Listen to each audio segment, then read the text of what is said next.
The elected officials that are with us today. First is County Court at Law number 10 Judge Armando Marroquin. Yeah! We have our County Clerk, Arturo Guajardo. Woo! Yeah! We have our probate judge, Joanne Garcia. Yeah! Woo! JP32, JJ Peña. Yes, sir! JP31, Ramon Segovia. Yeah! We have our County Treasurer, Lita Leo. No, I'm gonna move. We have our McAllen City Commissioner, Sebi Haddad. And SDC Chairwoman, Laura McLeish. This awesome event would not be possible if it was not for the graciousness of our sponsor for today. I'd like to bring him up and say a few words. He is a candidate for the 206 District Court, the Most Honorable Juan Zamora. Yeah! Woo!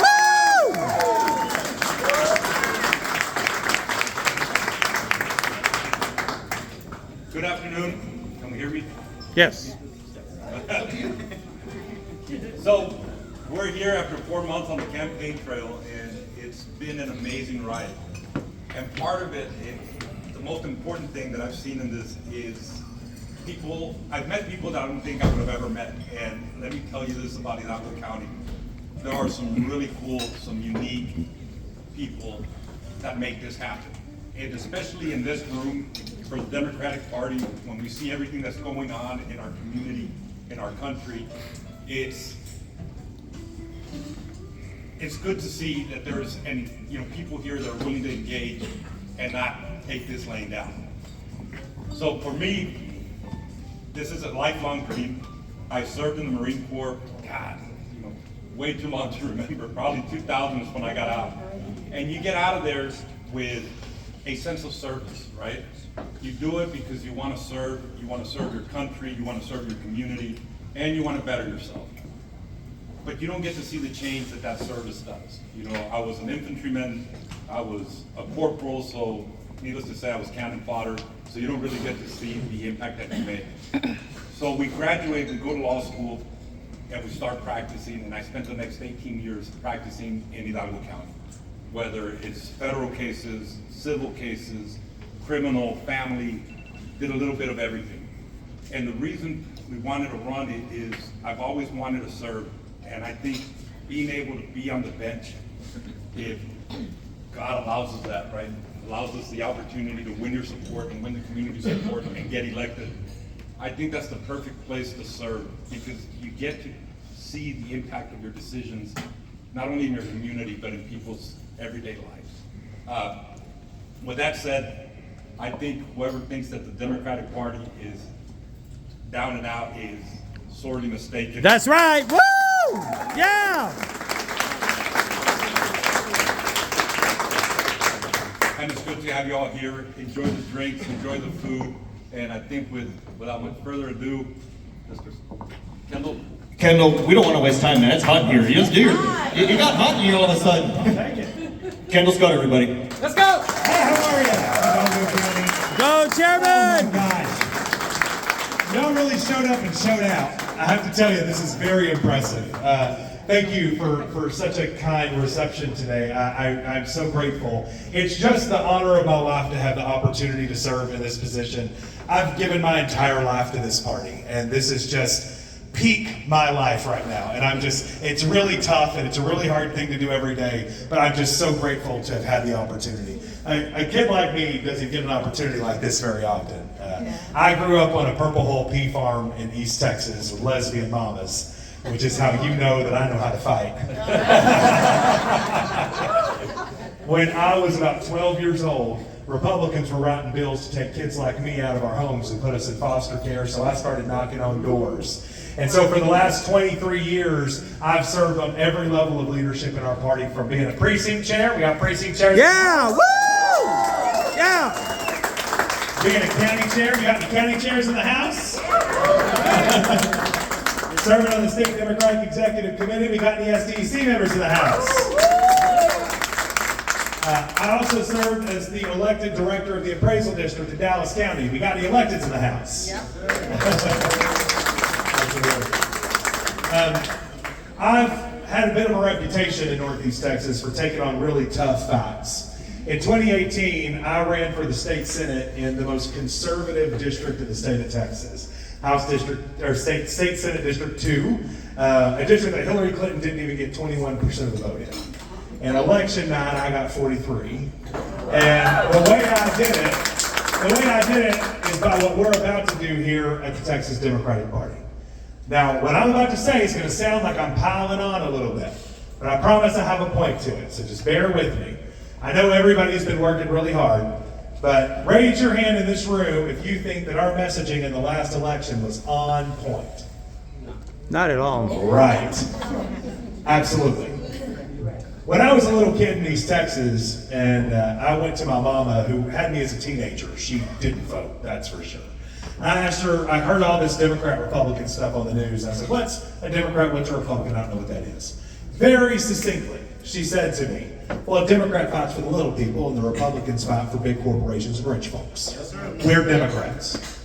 She didn't even vote, but she knew the differences between the parties. She had us defined, because we defined ourselves and didn't allow them to define us. That's right. We have always been the party Yes. of the working men and women of this country. We're getting back to those roots to make sure that it is crystal clear to people what we stand for. I don't think it was bad intended. After Donald Trump won in 2016, we are patriots who love this country. And we were terrified of what he was going to do to it. So we became a party defending institutions, fighting to hold them up. But what we lost track of was that those institutions hadn't been good for working people. We have a rigged economy right now that only works for the people at the top.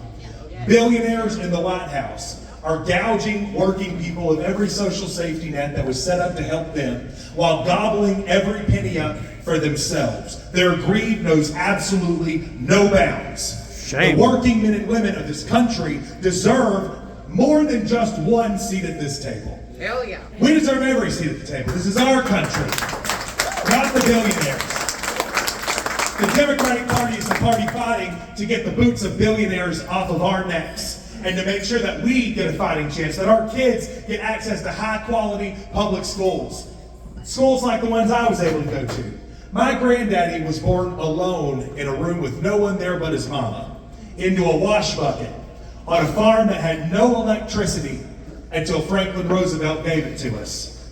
The only world that a man like that ends up having a grandson who's the only millennial in the country leading a major party is through an American public school system. That's right. The system that Republicans are tearing down and trying to dismantle brick by brick, because they know that when our kids get a high quality education, they have to pay us more. They want to keep us poor. They want to keep us in the factory and in the fields and on the assembly lines, and they don't want to give you the opportunity to achieve the American dream that you want to pursue. We aren't going to take it. Tell it. So, number one, our messaging was pretty off, but we're getting it back. Number two, who here feels like the Democrats showed up in the last election? Right. We're not even walking in the door. Did you know, so we all know there's 5 major metros in Texas. There's 40 mid-sized cities with over 100,000 people in them. Did you know that Beaumont, Texas is bigger than Richmond, Virginia?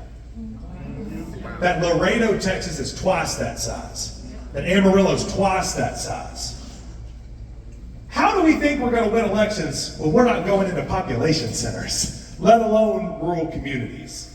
We have an obligation to rebuild the grassroots network that used to exist. Am I right, Ms. Garcia?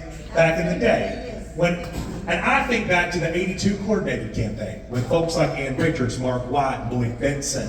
I think of folks like Jim Hightower and Gary Morrow. They put a team together and covered every corner of this state. They put precinct chairs in every single precinct, and they showed up, shook hands, told people what we stood for, and asked them for their vote. It sounds a little old-fashioned, might sound a little weird coming from a 35-year-old, but we got to get back to it. We've got to get back to showing up in communities. Number three, we are getting out-organized.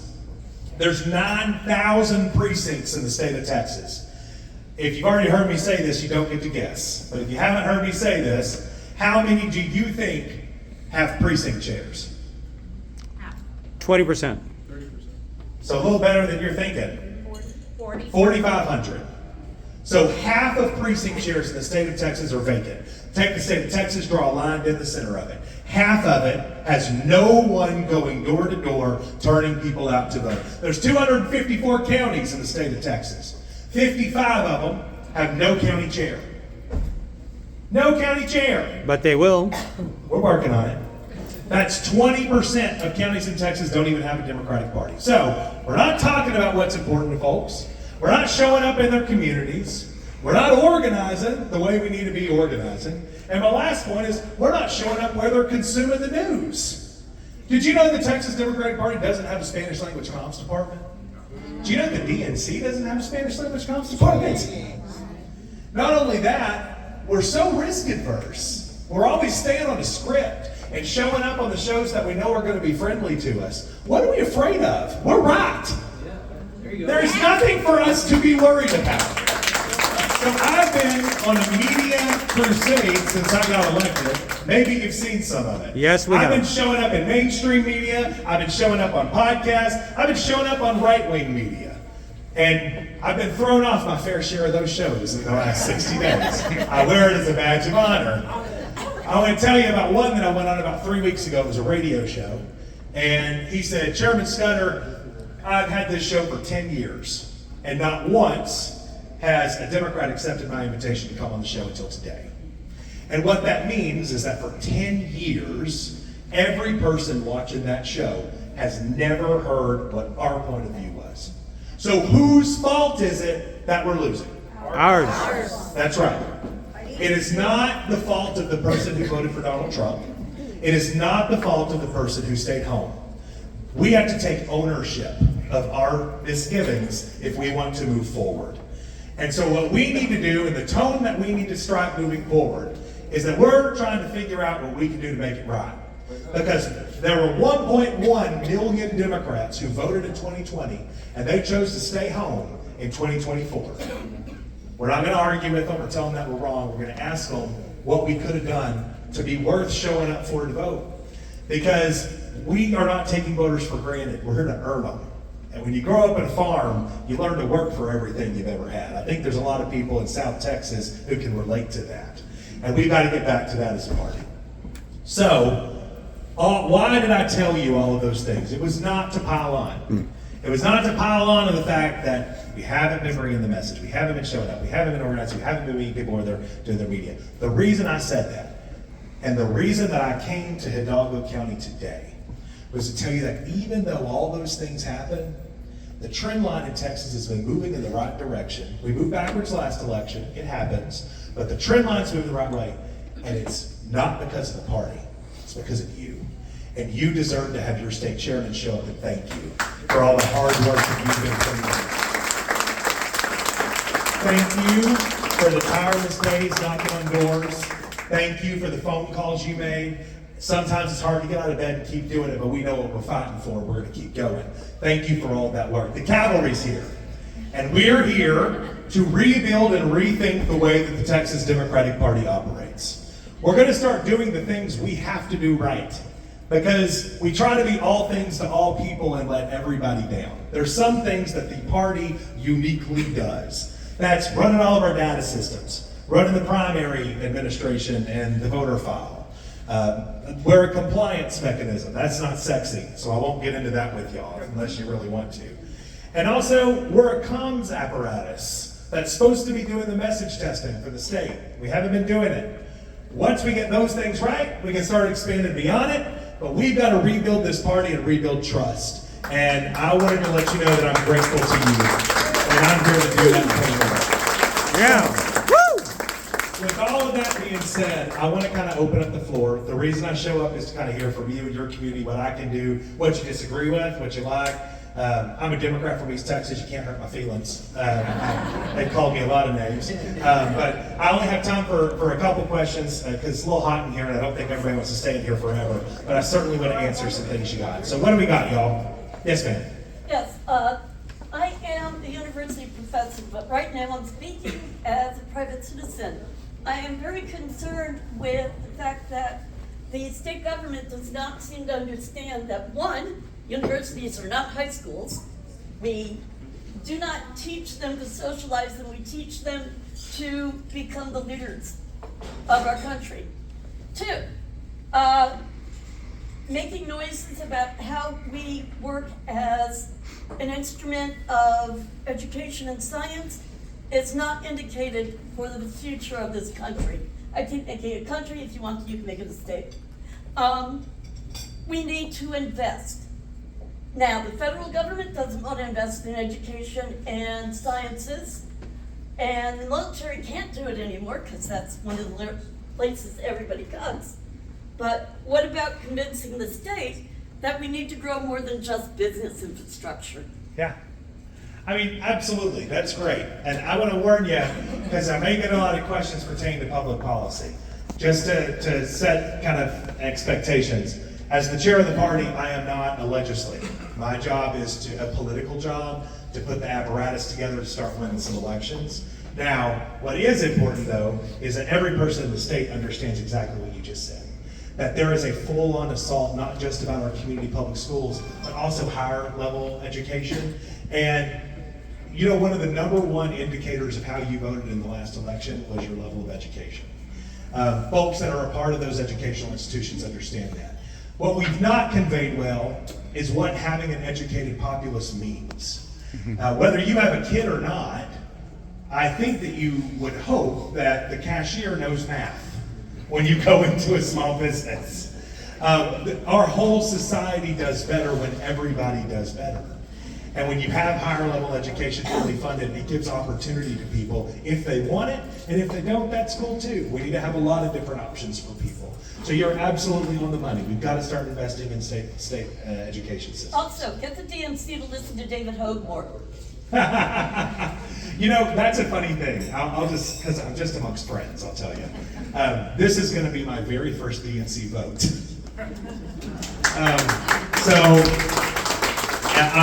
You know, it's a really tough situation to be in. It's not how I really expected to walk in the door at the DNC. But, you know, don't put new leaders and young people in positions of leadership and they get upset when they have new ideas, you know.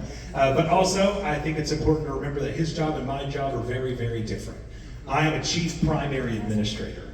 So it's my job to make sure that everybody is treated fairly in their processes, right? So even though I love the Zamora hats, I can't wear them until he's the only Democrat that's filed, right? Because I love all of my Democrats equally. Yes, ma'am. Is the party going to make sure and get the message out that we are the party of family values because the Democratic Party values every member of the family?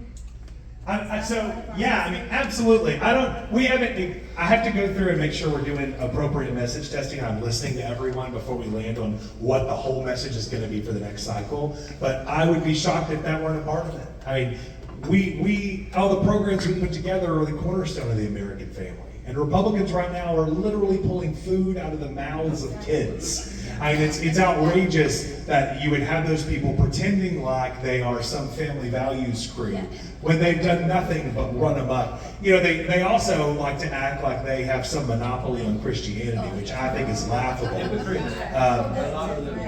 Well, I mean, it's shocking that none of those priests have ever read the book of Matthew in their lives, right? Because, you know, when I was hungry, you eliminated bills, or you wrote bills to eliminate school breakfast. When I was thirsty, you let corporations poison my water. And when I was sick, you shut down my community hospital. When I was a stranger, you pried my child from my arms and locked her in a cage. So I don't think that they have a monopoly of family values or religiosity in this country.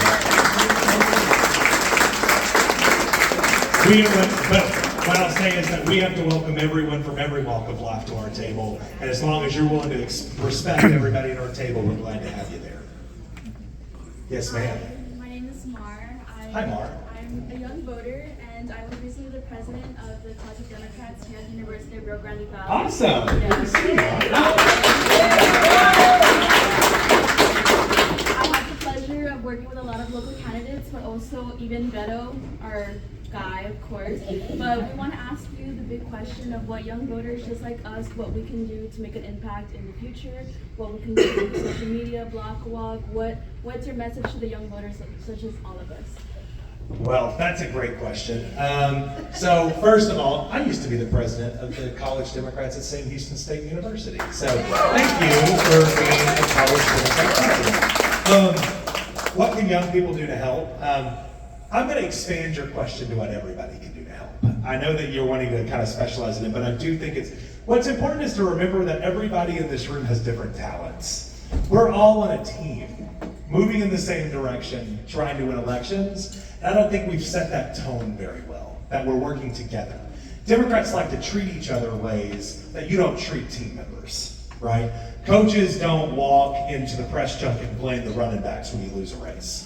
We are all working together, and everybody has different skills and different expertise. So when it comes to young people, I think I can make some assumptions about what some of your expertises might be, but they may not be. But if you're really good at social media, we need to put you in right now.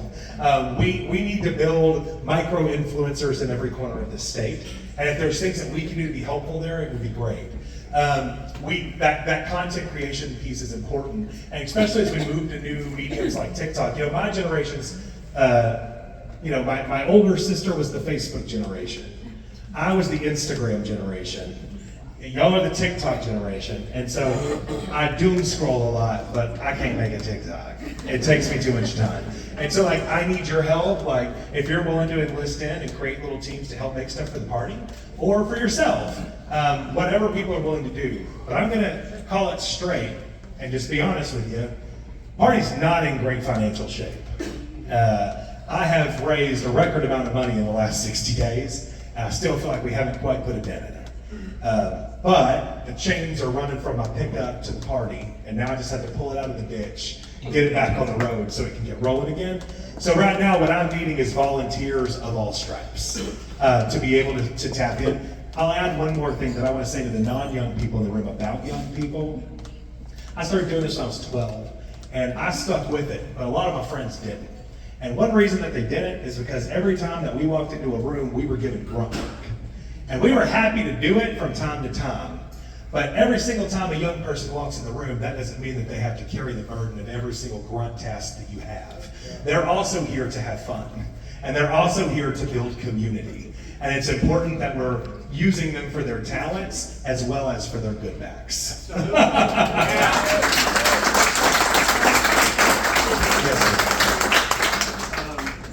as a member of the LGBTQ community, I know this past election cycle was very discouraging for, in particular, trans people.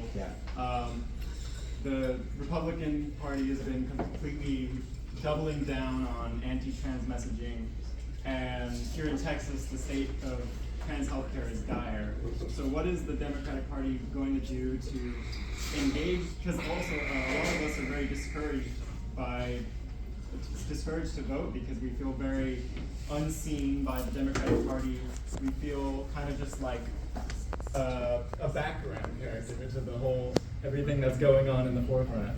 And so I want to know, what do you plan to do, and what does the Democratic Party plan to do to bring more LGBTQ people in as part of their messaging, as a part of the community, and what you can do to support us? Yeah, first of all, we're so glad that you're here and you're always here. Thank you, fam. And we're so glad. Isn't it wild how Republicans don't understand how to just be nice to people and mind their own goddamn business? It's kind of nuts. What I'll tell you is that I grew up in the LGBT community. I was one of those kids that went to those drag shows that you hear about. And it turns out they aren't that bad. But it's important that we are always standing up and fighting back, and that we don't move backwards. Here's how I can assure you what my commitment on that is. In 2004, some people remember how devastating that election was for us when we thought we were going to win it. We lost it, and my family was taken out of the party platform. We're not doing that. So we're maintaining where we are. Now, with that being said, I think it's really important that we remember that whoever you are in our coalition, you all come from different walks of life. You all have different backgrounds and different interests, but there's one thing that connects every single one of us. Fun fact about trans folks, they pay bills too. Yes. Right? And so to me, the issues that we lead with as a party are going to be the ones that impact every single person within our demographic. That does not mean that we throw anyone within our community out. It does not mean we do not stand up for them when they need us. That's a part of being on a team, is that we're all in this together. But when we're walking in the room, I think we need to talk about issues that impact as many people as we possibly can in that room and have everybody's back along the way as we move forward. The party will always have your back as long as I'm in charge. We're not throwing that community out. It's my community.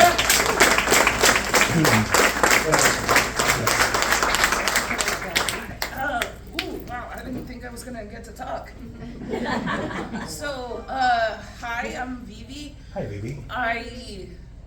For the past couple of years, it feels like watching the news and everything is like draining and losing such hope, losing hope in any of the parties really, but especially the Democratic Party. How are you gonna try and regain that trust, or like try to help rebuild that trust? Yep. Especially with our communities and the trans and LGBT people. Look, our party has lost a lot of trust from a lot of people because, similar to what our apparatus has done, we've tried to be all things for all people and let everybody down. Yeah. But I'll remind people that when our party had super majorities in both levels of Congress, it was when we unapologetically threw down and fought back on behalf of the working men and women of this country. Unapologetically. Our brand has to be synonymous with economic justice. If it's not, we failed to do our job. You should have confidence in your heart knowing that if you lock a Democratic elected into a room with a bunch of bank executives, you can still trust the bill that they're going to come out of the room with. And right now, I'm just going to call it like it is. I don't. And is that a cultural problem with our party? Yes. I think that we have spent so much time trying to be this middle of the road party that keeps everybody happy, that we lost sight of the fact that the big, bold ideas that our party has had that would not have been considered centrist party, or centrist politics, but were bold ideas to help working men and women unapologetically, that is what has advanced our party forward the fastest. And, so to me, that's the lane that we need to be in. And that's the lane I intend to be in. I would hope that over time we can earn that trust. You don't lose that trust overnight, and you don't build that trust overnight. It's going to take time. But I hope that me showing up everywhere in the state and us starting to build that is going to make some inroads there. I just remind people, this is not a woe is me. I just want to level set. The chairman of the state party is not a paid position. So I'm a volunteer. They don't even pay my travel. So my 8-month pregnant wife is at home, angry at me right now. But we had a conversation about it, and she was like, had tears welling up in her eyes, and she was like, I'm so mad at you, but you keep doing it because I can tell it's making a difference. And so like I feel like we're going to build a party. We're going to build a party we can all be proud of, and we're going to do it authentically, and we're going to do it unapologetically, and I hope that over time it builds the trust back. Yes. Thank you, sir. Yes. Chairman, while I appreciate you taking ownership of the poor job we've been doing with our messaging, if we just open our eyes and look at what's going on today in America, what's going on in LA, what's happening down on 10th Street just a few days ago at the construction sites, flea market down the road, South Padre Island, if that is not enough to be messaging for us, then we are at fault, guys. We need to be pissed off at what is happening. That's right. Now and step up to the That's plate right. and do our jobs. And start calling out the people that are making money off of That is what we need to do. Get these clowns out of there. protest. Thank you for being here with us, Chair. That's my county clerk, y'all. Thank you, sir. Thank you all. Okay, so let's take one or two more, and then I'll go ahead and wrap Chairman. up. Yes, sir. I guess one of the big messaging problems that I saw last election is like nobody was promoting how successful marketplace Obamacare insurance was. I mean, like we need to take credit for that. I work in healthcare, and there's so many people that are so thankful that they work for a little bit of a job, part-time job, and they qualify for healthcare insurance, and they never had it before. So we need to promote that we're the party that protects healthcare, Medicaid, Medicare, Social Security. We also have the values that we care about education, and we care about rights, human rights, and free speech. All of that we need to be promoting that. And to your point, I mean, I'll say, I think that Joe Biden will go down in history as one of the greats. Yes. I still think that. And it wasn't packaged well, and we didn't present it the way he deserved it to be presented. But that man took a country that was in not only an economic, but also a health free fall, and rebounded it and built an economy that was growing up that it took 3 months for the Republicans to take back down. I mean, the infrastructure investments that were made, the investments in science, the investments that were made in healthcare, the student loan. So me and my wife own a home because of Joe Biden. Most millennials couldn't do that, but they paused our student loan payments, and we saved them, and we put it as a down payment on a home. We wouldn't have been able to do that if it weren't for Joe Biden. I think that he'll go down as one of the greats, but we have an obligation to meet that messaging. Let me give you an example of what I'm talking about when I'm talking about messaging. I'll try to make it as quick as I can. I'll tell you about that time that I ran for state senate and I overperformed. People ask me what I attribute that to. I attribute it to how all I talked about was public schools. Like, until I was blue in the face. I knew that was what was important to my community, and I knew that was what was important to me, and I wanted to get branded around it. It is all I talked about. I got to a point where my friendly Democrats kept saying, Kendall, we got to get you on some other stuff, because all you're talking about is public schools. Absolutely not. And then, one day, something great happened. My opponent called me a single issue candidate. I was like, you better believe I'm a single issue candidate. So if you have an issue with any position that I have, it does not matter. All I'm here to do is help fully fund your public schools. Help make sure we're reducing your class sizes. Okay, I promise I have a point with this. And then one day, I was sitting up on a debate stage, and he called me a gun grabber. And I said, Bob, I don't want your guns. I got my own. I probably shoot them better than you do. But nobody in this room thinks that you need a flamethrower at a ball field. Speaking of ball fields, do you know that school vouchers would defund our school sports programs and our school art programs? And I pivoted right to public schools. It's crucial that we take that money and we stayed in it, and I significantly overperformed. When they tried to call me names, when they spent $3 million to beat me, they couldn't label me as anything else. We have to pick our message, we have to beat it like a drum.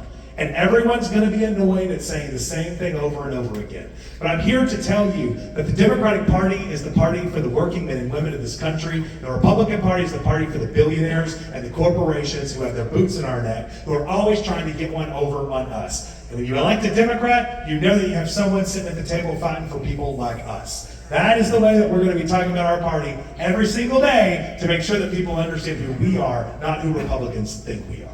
And China, I know you had a question. Yes, Chairman, thank you for joining us and coming back to Hidalgo County. Yes. You know I'm a huge fan.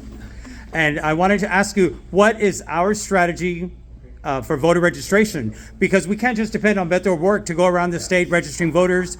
We need to all become deputized, become VDRs and precinct chairs, and engage and be active in our community. Absolutely. What is your strategy? Boom. You said it the right way.